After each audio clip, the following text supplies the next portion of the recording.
kita membayangkan bagaimana detik-detik sebelum kemerdekaan itu benar-benar terjadi. Saat dimana para pemuda mendesak dan dua tokoh bangsa harus diasingkan.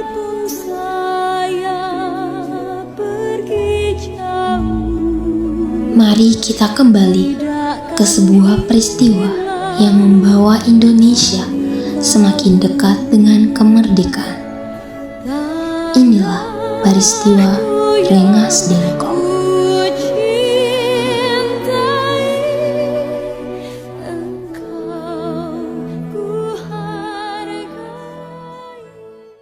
Pada tanggal 14 Agustus 1945, Jepang menyerah tanpa syarat kepada sekutu.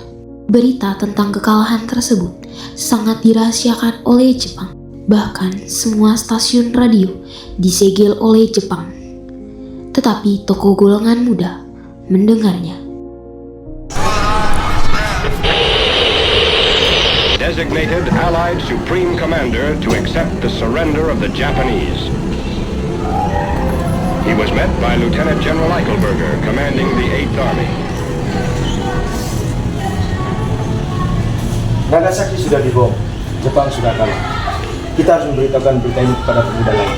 Benar Syahrir, sekarang ayo kita pergi.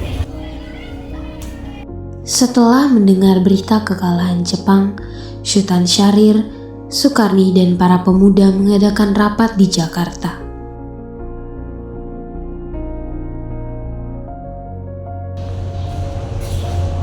Assalamualaikum. Waalaikumsalam. Silakan duduk, Bu. Silakan dulu. Apakah kalian sudah mendengar berita terbaru? Belum. Memangnya apa itu, Bu? Barusan, saya dan Syahrir mendengar berita dari BBC London di Bandung yang menginformasikan bahwa Jepang menyerah terhadap sekutu.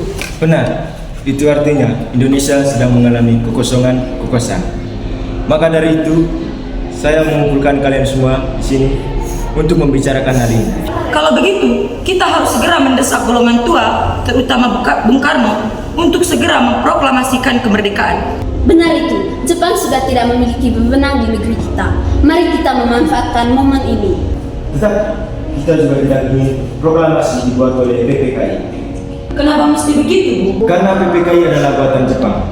Sementara itu, kita tidak ingin ada campur tangan Jepang dalam proklamasi kemerdekaan Indonesia. Maka dari itu, kita harus menolak segala bentuk hadiah dari Jepang. Kita harus memproklamasikan kemerdekaan itu sendiri.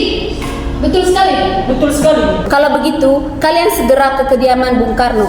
Saya dan yang lainnya akan memerintahkan golongan muda untuk merebut kekuasaan dari Jepang. Baiklah, rapat sudah selesai.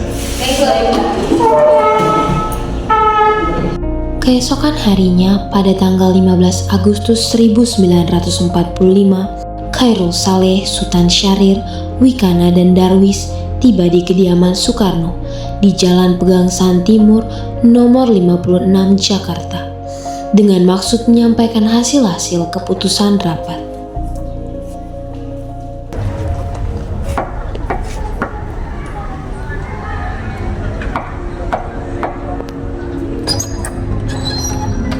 Ada maksud apa saudara-saudara datang kemari? Maaf mengganggu waktu Anda. Kami datang ke sini membawa berita yang sangat penting. Masuklah.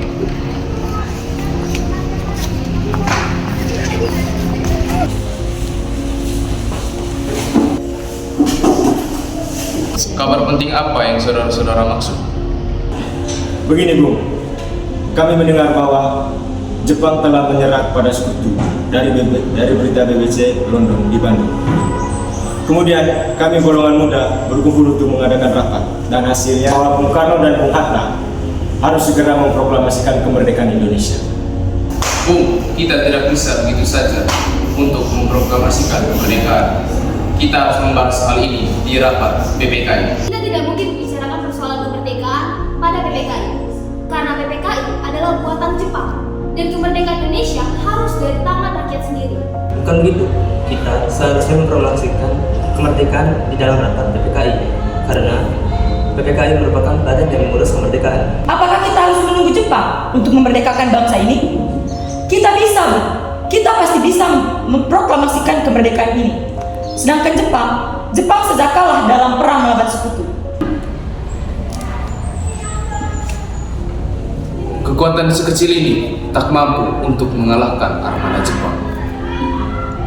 Mana bukti kekuatan yang kalian perhitungkan itu? Apa tindakan kalian pada kaum wanita dan anak-anak yang terkena imbas dari pertumpahan darah? Bagaimana bisa kita mempertahankan kemerdekaan? Cobalah kalian bayangkan bagaimana bisa kita berdiri di atas kekuatan kaki kita sendiri. Tapi Bu, semakin cepat kita memproklamasikan kemerdekaan ini, semakin cepat pula kita mengakhiri penderitaan bangsa yang mereka rasakan selama ini. Itulah yang ditunggu-tunggu bangsa kita selama ini, Bu. Baiklah, tapi beri kami waktu untuk berunding sebentar. Baiklah, kalau begitu kami pamit. Akhirnya, karena masing-masing mempertahankan pendapatnya, keempat orang golongan muda tersebut berpamitan kepada Bung Karno. Sultan Syahrir, Wikana, Darwis, dan Khairul Saleh berpamitan dan bergegas meninggalkan kediaman Bung Karno dengan wajah kesal.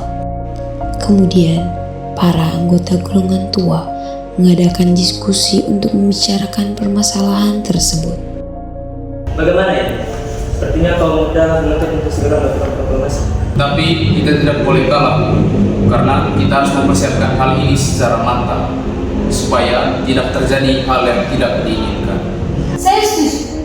Menurut saya, yang terpenting saat ini adalah bagaimana kita menghadapi para sekutu yang ingin berkuasa di negeri ini. Dan untuk kemerdekaan, kita bahas tanggal 18 yang akan datang. Lalu, bagaimana dengan pendapat golongan muda? Apa kita abaikan saja? Ya, lagi pula mereka masih muda. Kemungkinan pemikiran mereka masih pendek. Kita harus melihat ke depan untuk mempersiapkan kemerdekaan Indonesia. Kalau tidak, semuanya akan berantakan. Baiklah Bu, berarti kita semua sudah sepakat. Dengan demikian, usaha para pemuda untuk membujuk Insinyur Soekarno agar segera memproklamasikan kemerdekaan mengalami kegagalan. Tanggal 16 Agustus 1945 pada pukul 12 malam, golongan muda melakukan rapat di asrama Baperti, Jalan Cikini nomor 71. Dalam rapat itu, diutuhkan untuk mengungsikan Soekarno dan Hatta ke Rengas Dengklok. Tujuannya adalah agar Soekarno dan Muhammad Hatta tidak terpengaruh oleh Jepang. Pada pukul 4 pagi tanggal 16 Agustus 1945, Insinyur Soekarno dan Muhammad Hatta dibawa oleh sekelompok pemuda menuju Rengas Dengklok.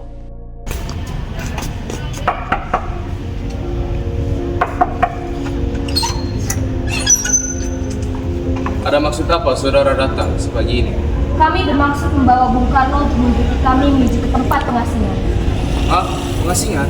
Ya, kami akan membawa Bung Karno untuk diasingkan sementara agar terhindar dari penjajahan Jepang. Dan sebaiknya Ibu Fatmawati juga ikut kami. Baiklah, berikanlah kami waktu sebentar untuk berkemas.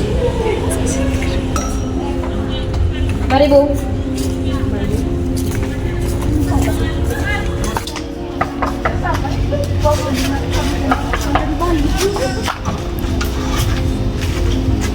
Ayo ikut kami ke tempat pengasingan. Tempat pengasingan?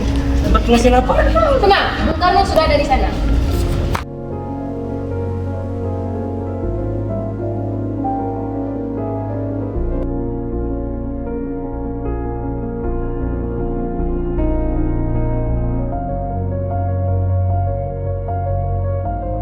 Hilangnya Soekarno dan Muhammad Hatta secara misterius pagi itu menimbulkan kepanikan di kalangan para pemimpin di Jakarta. Peristiwa ini baru diketahui oleh Ahmad Subarjo pada pukul 8 pagi.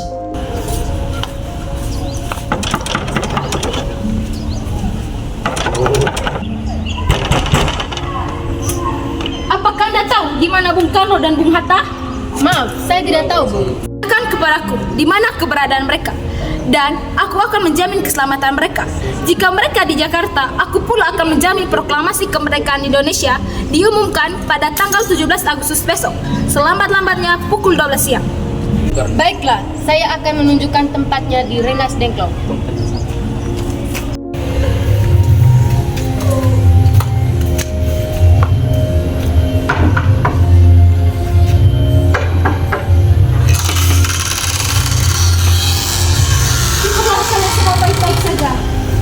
Jadi, bagaimana keputusan?